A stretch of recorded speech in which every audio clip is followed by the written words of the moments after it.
Hello guys, അപ്പോൾ ഇന്നത്തെ special എന്താണെന്നല്ലേ, നല്ല അടമാങ്ങ അച്ചാർ, അതായത് നമ്മുടെ ഉണക്കമാങ്ങ അച്ചാർ. അപ്പോൾ ചെറുതുണ്ടാകുമ്പോൾ ഈ പച്ചമാങ്ങ നമ്മൾ മുറിച്ച് ഉപ്പും കൂട്ടി ഉണക്കും, അങ്ങനെ എടുത്ത് വെച്ച സാധനമാണിത്.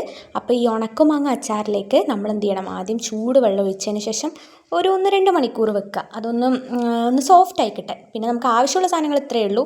ഒരു ചട്ടി എടുക്കുന്നു, കടുക് വറുക്കുന്നു, പിന്നെ അതിലേക്ക് കുറച്ച് ഉലുവ ഇടണം, പിന്നെ അതിലേക്ക് കുറച്ച് വെളുത്തുള്ളിയും കാര്യങ്ങളിലിട്ട് മുളക് പൊടിയും മഞ്ഞൾപ്പൊടിയും ഇട്ടതിന് ശേഷം ഒന്ന് പാകമായി വരുമ്പോൾ അതിലേക്ക് നമ്മുടെ മാങ്ങ ഇട്ട് കൊടുക്കാം. പിന്നെ അതിലേക്ക് നമ്മുടെ ഈ കടുക് പൊടിച്ച പൊടിയുണ്ടല്ലോ അതും കൂടെ ചേർത്ത് ഇതെല്ലാം കൂടെ നന്നായി മിക്സ് ചെയ്തെടുക്കുക. പിന്നെ ഒരു ടേസ്റ്റിന് വേണ്ടി ഞാൻ ചേർത്താണ് കേട്ടോ, ഇതൊരു ചെറിയൊരു സ്വീറ്റായിട്ടുള്ള ടേസ്റ്റ് കിട്ടാൻ വേണ്ടിയിട്ട് കുറച്ച് ശർക്കരയും കൂടെ ചേർത്തിട്ടുണ്ട്.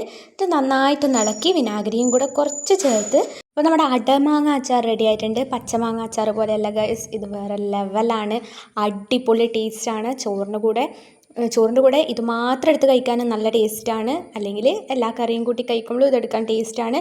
മസ്റ്റ് ട്രൈ ആയിട്ടുള്ളൊരു സംഭവമാണ്. അപ്പോൾ ഇഷ്ടപ്പെട്ടാൽ ലൈക്ക് ആൻഡ് സബ്സ്ക്രൈബ്.